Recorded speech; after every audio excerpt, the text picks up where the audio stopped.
Hello and welcome to a Voices of the Vic podcast with me, Ben Aiton. This week I haven't got Mike Duffy with me. He's tucked up in bed with man flu.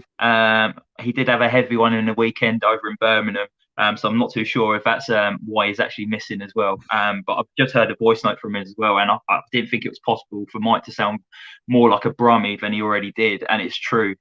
He sounds dreadful and he sounds more Brummie. But hopefully feel better soon, Mike. But I am delighted to say that Adam Leventhal is back on and is here to help me out. Adam, thank you for coming on. And how are you doing, mate? Yeah, I'm very well. Yeah, better than Mike by the sounds of it. Yeah, it obviously wasn't the carnival of football to end this first part of the season that we saw at Bristol City. But yeah, I'm all right. I think Watford are pretty well set at the moment. So yeah, I'm good. How are you? Yeah, all good, thank you. I'm actually pleased you've actually asked me how I am. Mike always forgets how I am, so never bothered with asking. But yeah, thanks for asking.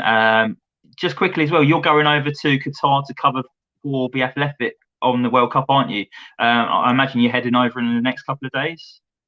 Yeah, exactly. Yeah, I'm heading off very soon, and this week is basically being spent getting myself sorted and all the equipment that I need to take, because I'll be doing the daily podcast for the Athletic every day, and also we've got a live video show that will be going out on Twitter, on YouTube, on Facebook as well, which I'll be co-hosting. It'll be a sort of like a dual hosting thing between London and Qatar every day. So there's a lot to prepare for. There's lots of sort of various bits of equipment that I've got all over the shop, all surrounding me. It looks relatively neat from what you can see, but I'm surrounded by old bits of microphones and little things like this and just wires and all sorts of stuff. But yeah, I'm all set and I'm looking forward to it. But obviously, you know, I'm going to be keeping a close eye on what's going to be going on at Vicarage Road and the training ground and beyond, because as we know, there's always stuff going on with Watford. But I wrote about it in the Athletic. I'm sure we'll tuck into that. But this is an important break for Watford. Yes, that the World Cup will take centre stage, and it will sort of fill a lot of people's consciousness.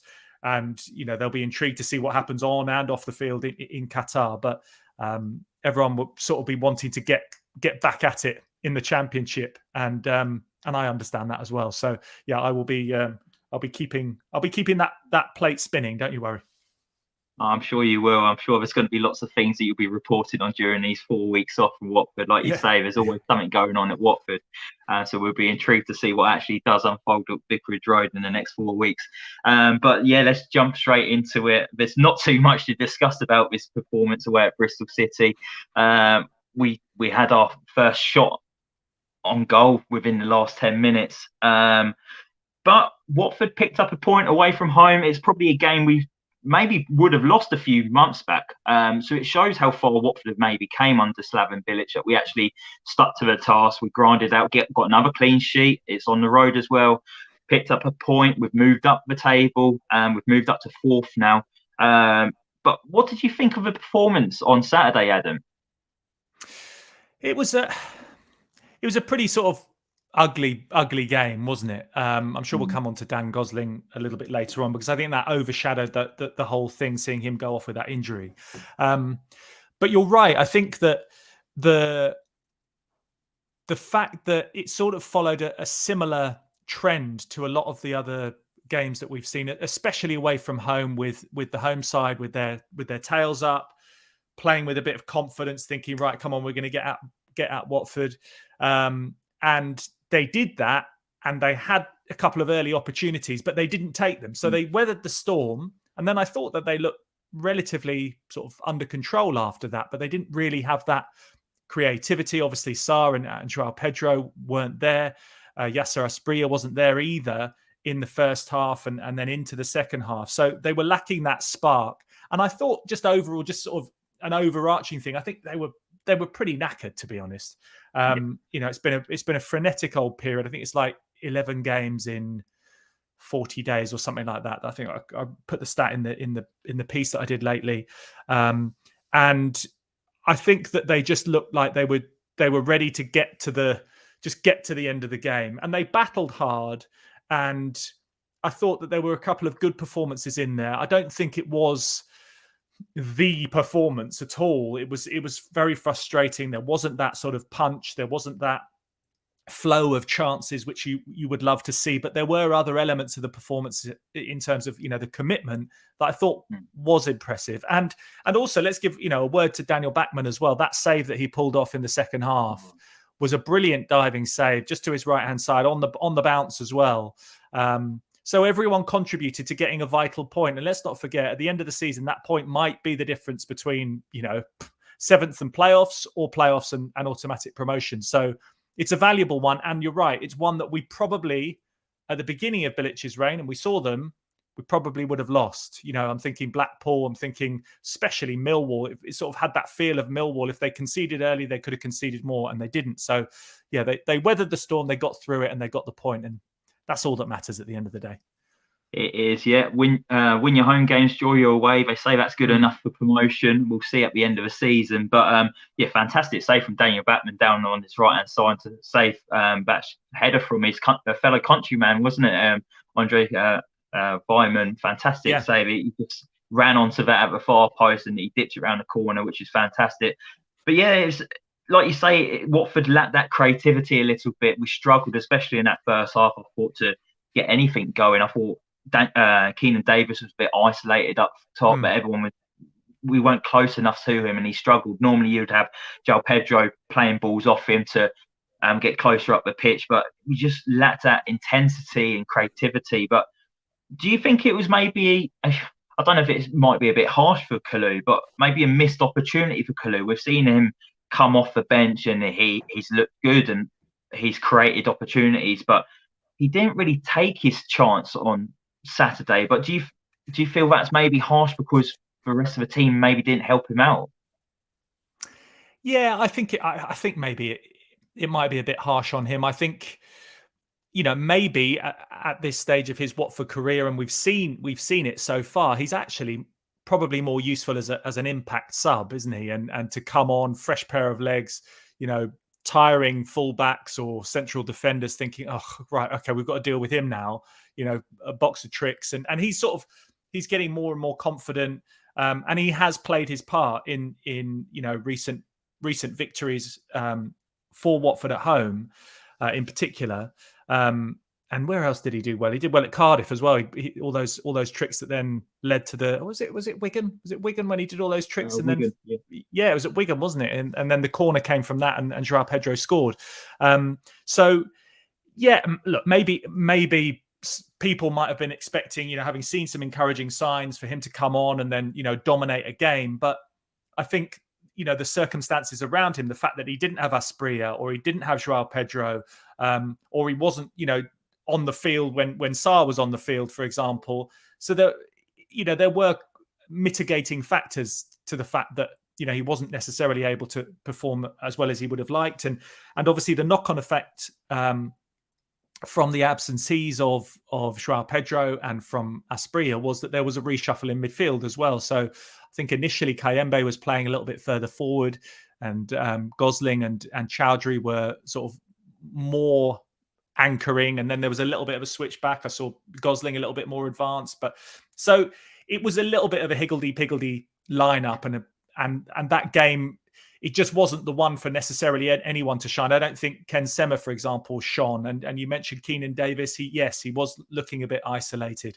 So I think everyone was just it felt like everyone was just sort of getting over the line in that game. And yes, it wasn't clicking. So I wouldn't single out Kalu too much. And I think that after the international break, once he's continued to work on his fitness, then I'm sure he can continue to be an asset, probably most likely from the bench.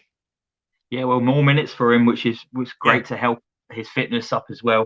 But yeah, Caroline's popped up with comments saying we struggled to get the ball over the halfway line until the introduction of the substitutions of particular João Pedro. But I thought even Ismail Asai just injected that pace into the side, which we lacked in that first half. But it was in that second half, Adam, when we saw that horrible injury for Dan Gosling. His went down in so much pain, banging the floor, and you could see the frustration from him. And we're led to believe it is a ruptured Achilles. But it's so sad to see that happen to, especially someone like Dan Gosling, who was out the picture. He came in, played out of position, didn't moan about it, got on with the job and delivered. He actually kept Mario Gaspar out the side, and then he's played in the middle at Cardiff as well when Chowdhury was out suspended. And then just to see him to pick up that injury was just, it's so disappointing to see for a professional like Dan Gosling, isn't it, Adam? Yeah, and he's someone that has led by example, even if he hasn't been featuring. He's always someone that I've heard about. Even over the last sort of 18 months, that he's always one that performs on the field, on the training pitch, even if he's not playing. And the fact now that he had been given that opportunity, and he'd sort of gone the extra mile in a position that he wouldn't ideally have been playing in, but he'd done his job, and he'd looked solid in that right back position, and then he'd stepped into midfield. For it to happen so late and before a break as well, it's just cruel, isn't it? That is football, though, and he will know that, and I guess he just has to sort of now just hope that the recovery period isn't too much. But yeah, it's a ruptured Achilles. It's a terrible injury. It's a difficult injury to get over. I think that the nature of the moment as well, I think everyone that was watching the TV pictures in particular would have seen the angst and the anger and been wondering what's happened. Was he angry because he wanted to be going off, or was he in shock? Was he thinking, has someone sort of kicked me or something, or was it the pop of my Achilles, or whatever it was? It was really difficult to watch, wasn't it? And that's what makes it even more distressing that he's missing. And we saw all the messages from that his teammates all wishing him well, because he's a popular guy. He's always been someone that has set the tone in terms of the intensity of the tackles in particular, not necessarily due to he's not the quickest, but he's always the most committed on the field. And that's what makes it not only a loss for him personally, but a loss for the team as well. Because even though Watford haven't been, playing however much the chant has been there, it hasn't really been that sexy a lot of football. But he has always been there, fully committed, and they are going to miss him, because he's that sort of utility player that the championship seasons need. And it will be very difficult to replace a player like Dan Gosling, even though he wasn't necessarily playing in any particular position, or was always just sort of being thrown around and slotted in wherever Bilic wanted him, or Rob Edwards wanted him, or whatever.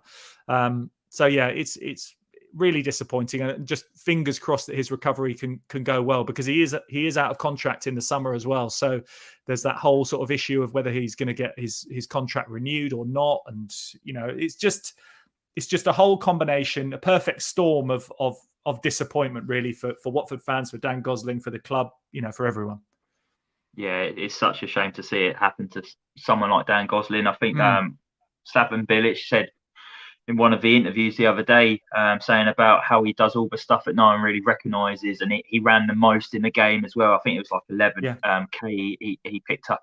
I think it might have been in that Cardiff game, actually. Yeah. But I've likened him to, when I was speaking to Mike last week, he's like our James Milner, who would always give you 110%. He would run through walls for you, and he'll play out of position for you, and he wouldn't moan. He'll just do the job that is required. And it's such a shame, especially when you look at our side at the moment in that right back area. And I know it's been highlighted in the summer about how whether we wanted to bring in someone else in that area, when we just had Mario Gaspar and Jeremy Ngakia who picked up injuries in pre-season, and then he wasn't fit for the start of the season.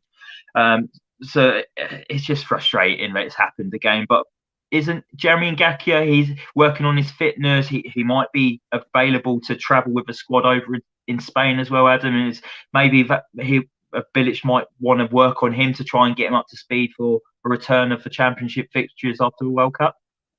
Yeah, that's the plan. I mean, I think that his absence, I think he's only featured once this season. His absence has gone on, far longer than people would have expected. And I mean, that's been a common theme at Watford, hasn't it, over the last 18 months? You might be out for a couple of weeks, or he should be back soon, and then months go by and you think, well, where are they? And I think Jeremy Ngakia fits into that. I think there's been moves behind the scenes to try and get the rehab and injury prevention issues sorted more. And I think Jeremy Ngakia falls into that bracket of player that's been missing far too long. He's been back. He has been training prior to the break. Slaven Bilic spoke about it before the game against Bristol City, and he is someone that could have played against Bristol City, but I think they thought, right, well, let's come on. It's only one more game. He can, let's give him a bit more time, make sure that he is fit to hit the ground running afterwards against Hull, and Huddersfield is the game after that. So yeah, he's now in that position to hopefully play some games during this winter pre-season, let's call it, and then compete against Mario Gaspar, who I think Slaven Bilic has been more impressed with than when he arrived. And I think if you look back at when he arrived at the club in the summer, I don't think he was really up to speed. But also, I think that sometimes you have to take into consideration when a player has been at even just simply in another country. It takes time to adapt to being in a new country wherever you're going. And also, I think the fact that he hadn't been playing as much as he would have liked, I think that also has an impact. And the fact that he'd been at Villarreal for like 12 years or whatever it is, I think that also sort of can impact how quickly you can adapt. But I think he's certainly a more reliable proposition. But going back to the point that you mentioned, and I know it might have been contested elsewhere in other outlets and things like that, but what I wrote about in the summer about the search for the right back, that was all what was happening. They were looking for another right back. The situation which actually Jeremy Ngakia was one of the pieces of the jigsaw. Was he going to go to Hull, where he didn't end up going? He then ended up staying in Kiko Femenia, leaving. They sort of went, oh, we got anyone there? Well, yeah, okay, yeah. Well, it's not technically a swap deal, but Mario Gaspar came in the other direction. But there was also other options that they were looking at. So it wasn't something that was dealt with in the smoothest way, and it could have had a different outcome. And Watford could have been in a better position in that position. And I think if you look back at the last game at home against Reading, and this isn't a downer on Dan Gosling at all, but there were moments in that game where it was very noticeable that Watford's attacking ambitions were being hindered by the fact that Dan Gosling is not one that likes to go forward. It was very much he would only go over the halfway line. Yes, he may have well been just doing what he was told and being disciplined, but Watford weren't operating in the way that they could have done if they had more of an active, dynamic right back. And going back to your original point, hopefully Jeremy Ngakia can be that player. And Slaven Bilic has said, yes, attacking wise, he's good. We've got confidence that he can be that player. Defensively, we just still have to wait and see if he's the man. But he did, he was speaking to us prior to the game against Bristol City, and he was saying, well, look, if he's good enough to have been playing for David Moyes 3 years ago, then he should be good enough for us. And I think if you look at what Slaven Bilic has been able to do to a lot of the players, is just to give them a bit more of a solid footing, give them a bit more confidence, and hopefully he can just get behind Ngakia.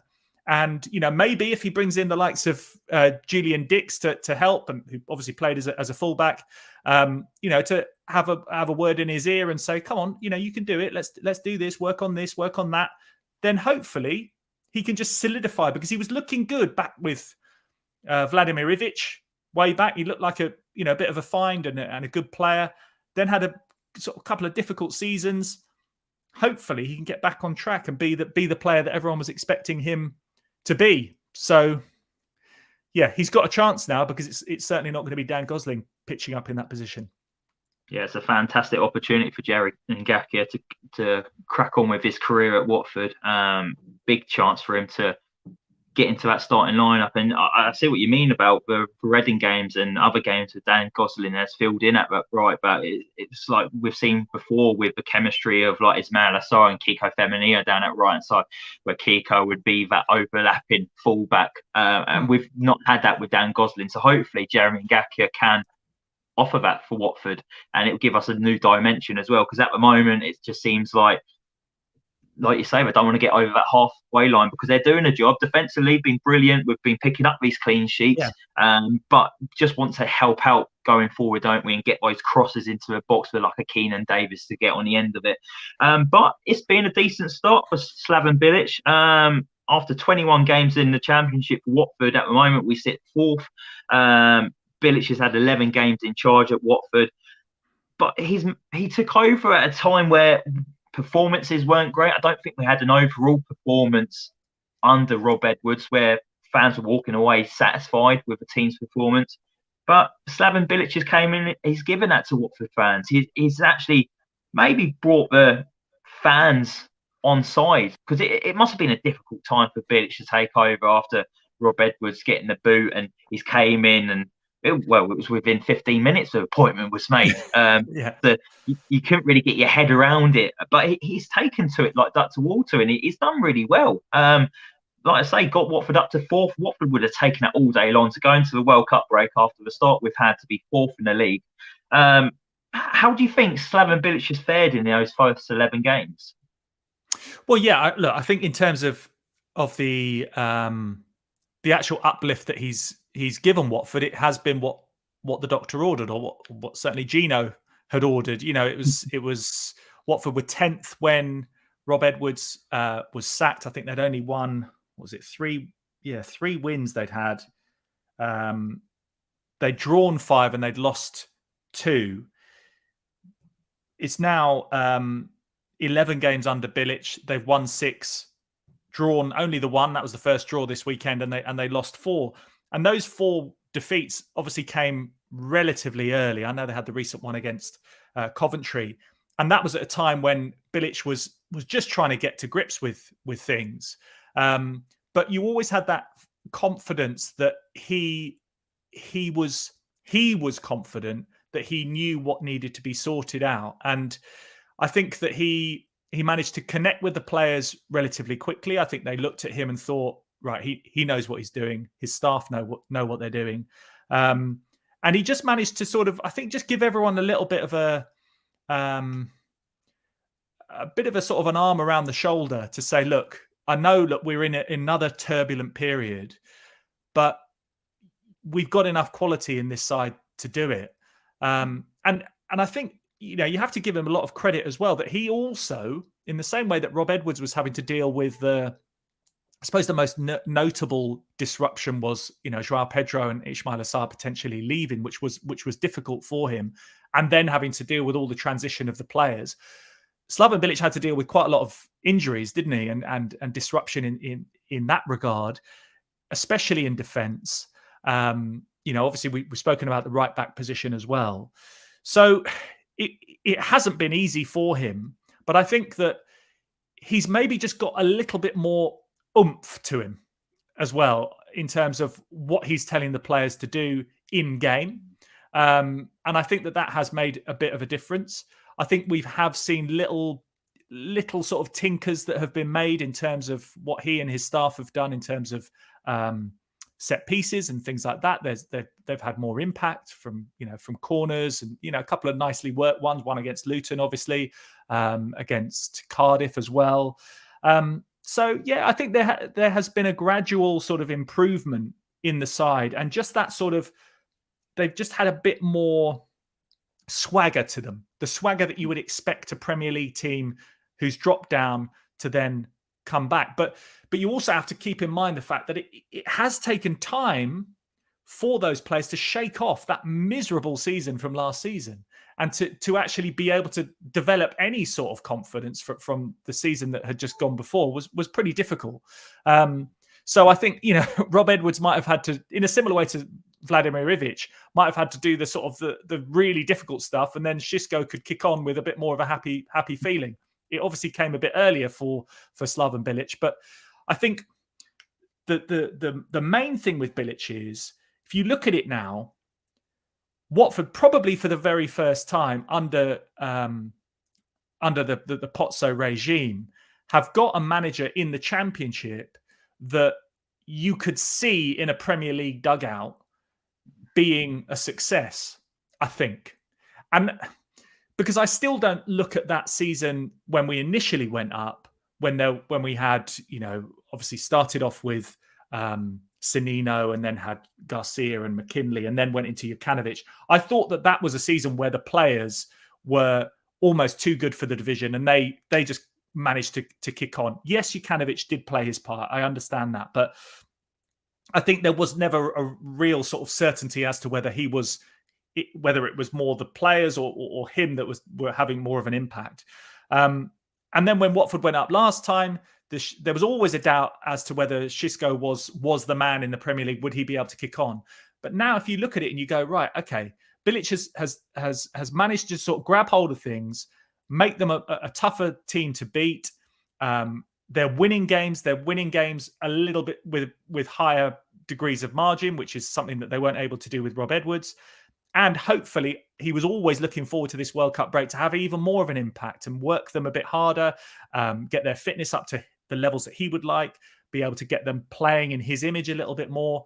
And then, hopefully, they'll be able to battle and, again, hopefully be able to get some sort of promotion via the playoffs or automatic promotion. And then you could see him as a Premier League manager. That's the big thing, I think. So, yeah, there's a lot of water to go under the bridge between now and the end of the season, but things are looking a little bit more. I don't know. There's a bit more belief in the team and the head coach, just knowing that he's been there and done it. I think that's probably, I could have made that answer a lot shorter. He's been there and done it, and that gives everyone a bit more confidence, I think, because it was difficult for Rob Edwards because he was stepping into new terrain at a very weird and difficult club. So, it's I think maybe Bilic has got broader shoulders. He's been in big, intense atmospheres and situations before. So yeah, I think he's probably on a more solid footing to be able to deal with all of this. Well, they've put themselves in a great position if they do want to kick on and like you say, get that playoff position to maybe fight for promotion or automatic promotion. I think we all would have taken this at the start of the season if he offered to us it would be fourth going into World Cup break. So I know I'm delighted with that, and performances are getting better. And like you say, heading over to Spain soon for the the World Cup break, it's a great chance for Bilic to get his ideas across, for him to get to know his players more. We've heard about him having that meeting with João Pedro last week prior to the Reading game about how he wants him to get into the box more, and that's how he's going to get his numbers up. And we saw him implement that straight away with that lovely finish he put in front of the rookery end. But Caroline's came up with a comment saying, Watford have picked up with their performance and results recently. Will the international break stop our flow, or has it come at the perfect time to allow our injured players more time to recover? What do you reckon, Adam? I think it's, to be honest, I think everyone probably needed a bit of a breather. I think Slaven Bilic will, he was speaking about the fact that he could see his side knew how to win a bit more. They were stepping onto the field and thinking, right, we know what we're doing here. We know what we're supposed to be. We're understanding what we're supposed to be doing, and we look as if we're going to be more dangerous in games. But I think for the longer term, yes, it was good in the short term to just get on a bit of a run. I think he would probably sort of swap, a little bit of loss of momentum for a longer term plan and strategy, getting those players back. The fact that he should be able to have the likes of Ngakia back in the mix, Raymanai as well, who can come back in as well, just as an extra option for the busy Christmas period. And some of the other players that would have been working on their fitness and sort of nursing injuries through that recent run. And just having a bit of a breather. I think is good for everyone. So yeah, they would have liked to have obviously kicked on, but then you think, well, look, we saw the game against Bristol City, and they did look like they just needed a bit of time off. So I think that they will feel a great amount of confidence to be well set. They even went up a position by drawing at Bristol City because of Norwich's late defeat. So I think they're well set at the moment. And I think the work that they can do, the games that they can play, they're supposed to be playing Elche whilst they're out there in Spain. That's it's not 100% confirmed because I think Elche are in a little bit of turmoil at the moment, but that should be happening. And then they're set to play Arsenal when they come back. So that'll be a good test as well, just, between the London Colney neighbours. So yeah, it will feel like a pre-season. It's going to be weird. I mean, everything's weird at the moment. We're playing a summer World Cup in the winter, and then we're having a winter pre-season, which we should have been having in the summer. So it's all higgledy-piggledy, really. So, but I think that Bilic will have a breather. He'll go home. He's having a bit of time with his family, as is his staff. Some of the players have gone away. Joao Pedro's already in Dubai, I think, and some of the other players will be playing games for the teams that aren't necessarily playing in Qatar. They're playing some warm-up games and things like that. I've got all of this in this latest piece that I've done for The Athletic, which you can read. But yeah, I think everyone's going to be, it's almost like having a second start to the season, which I think it'll be interesting. I think it gives you an extra oomph. I'm looking forward to, seeing what the atmospheres are going to be like in those games over Christmas, because everyone, I'm sure the World Cup will be entertaining for people. And as the nights, I'm just looking out the window now, it's all dark and dreary and everything. And I know there's Christmas parties and everyone likes going out at Christmas and all that sort of stuff. But I think when maybe you're thinking, oh, I'm just going to get home, it's cold, I'm watching the World Cup in the winter, it might have that sort of, it might feel a bit different and a bit special and things like that, putting aside all the political side of things. So when the domestic football starts again, I think there will be a real sort of excitement and desire to see Watford kick on. So I'm looking forward to the next few weeks, and then obviously kicking on to all those games over Christmas. Yeah, next few weeks, and it's going to be a busy few weeks with Watford as well, because obviously you've run a few reports with The Athletic, and new sporting director potentially incoming, Ben Manga. Yeah. Is there much more you know about that? I know you said something about he might come with an assistant as well. And would he be thrown into the deep end straight away on terms of recruitment? Because January's not too far away, is it? No, I think there's a few things that need to be sort of ironed out, and I think that probably they were aiming to have a bit of breathing space over this international break, this initial period, when there are international games going on, and then they've got the time in Spain. If they want to sort of make any, it's a bit like the government, isn't it? Having a sort of a cabinet reshuffle and things like that. There's been so many of them recently. As I understand it, Ben Manga is going to come in. The contracts are being sort of nailed down and sorted. What his official title is going to be when it's released into the public domain, I'm not quite sure yet. But as I understand it, sporting director is being discussed. I don't know what impact that has on Cristiano Giuretta.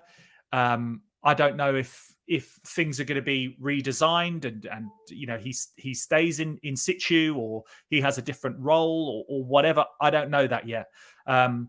But what I do know and what I've reported, right from the beginning, it was initially flagged in Germany, and then I did a bit more digging myself. And I've followed it up in that latest piece. He's set to bring someone with him as well. So that says to me that there's going to be a bit more thought put into the recruitment structure, because there has been some changes behind the scenes. There was Lorenzo Gabanini, who went to Spurs. That was a couple of months ago, and he was quite a senior guy behind the scenes at Watford. So they lost, one of those key elements before. And so they've had to do a bit of work on that. So I think they would want to get it done. Then they can review the positions that they might want to strengthen in during this period, and then be relatively well set for January. I don't think there's going to be a massive amount of signings, because I don't think that you can really do too much business, one in January and two in the Championship. Players would want to know that they're coming to a Premier League team, and not many will necessarily want to come to a Championship team. So yeah, there's a lot to be sorted out, but it's moving in that direction to have a bit of a change, a bit of a reshuffle, and that's what's been needed, because it hasn't necessarily been. It's been quite a turbulent time behind the scenes in terms of recruitment and things like that. So yeah, I think it's welcome. Yeah, and another thing maybe moving in the right direction as well for Watford is the potential investor from the US. There's talks of them wanting to buy a bigger stake at Udinese, and maybe potential 10% stake at Watford, and then also to throw in a mix, a Spanish side over in the third tier over in Spain. Is it Sabadell? They're potentially looking to buy that as well. So tell me about what you know about all of that. Yeah, it's quite a tricky one. I mean, I think that the main point that you made there is that the premise is at the moment that there are talks going on, and there have been for a number of weeks. I mean, to be honest, that there have been interactions over the last sort of 18 months, couple of years, in terms of potential investment. And I guess that applies to so many teams up and down the country. But there have been talks with interested parties from the US. The premise on this sort of active one, as we understand it, is that a significant share, as you mentioned, in Udinese, with a initial smaller share in Watford, but then that might then be ratcheted up if Watford were to win promotion to the Premier League. And I think that would probably be attractive to all parties. So that's something that we're keeping a very close eye on. But it's difficult in these sort of financial stories because there is so much secrecy to it. There'll be due diligence going on behind the scenes from the US looking at Udinese and looking at Watford, and it's not an easy deal to do when you're also potentially looking into more than one club, and a group is almost being established for this investment to come in with the acquisition of Sabadell.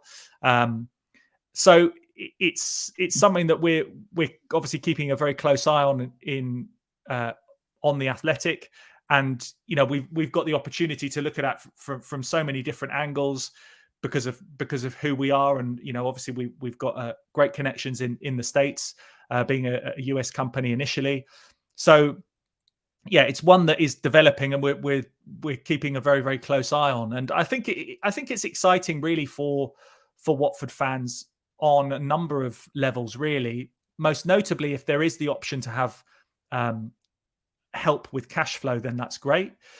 I think having seen some of the I think sort of clear difficulties they've had in terms of governance and hierarchical situations, basically it just all coming down to what Gino does and maybe some of his close allies, and with Moji Bayat and things like that, and how it all works and the dynamic and stuff like that.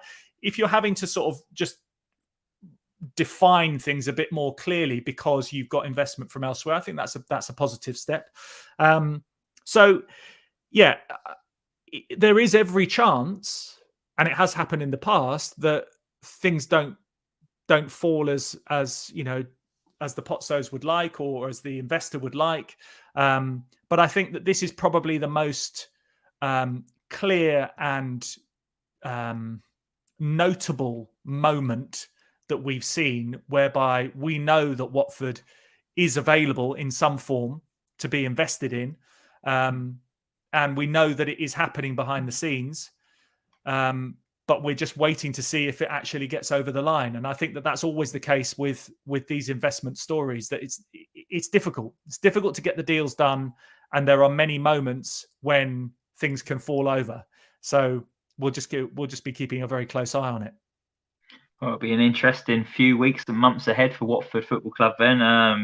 I'm looking forward to getting back into the Championship again after the World Cup break, just like you are. It was great to see how many Watford fans actually travelled to Bristol City at the weekend. Over 2,000 fans. That just shows that Watford fans are going to miss following their team for a few weeks, but I'm sure when it returns, we'll be back in our numbers. But Adam, thank you so much for joining me today. It's been an absolute pleasure to have you on. You got any more pieces coming up from the Athletics soon, or is it just full focus on the World Cup, and if anything breaks for Watford, you'll be reporting it?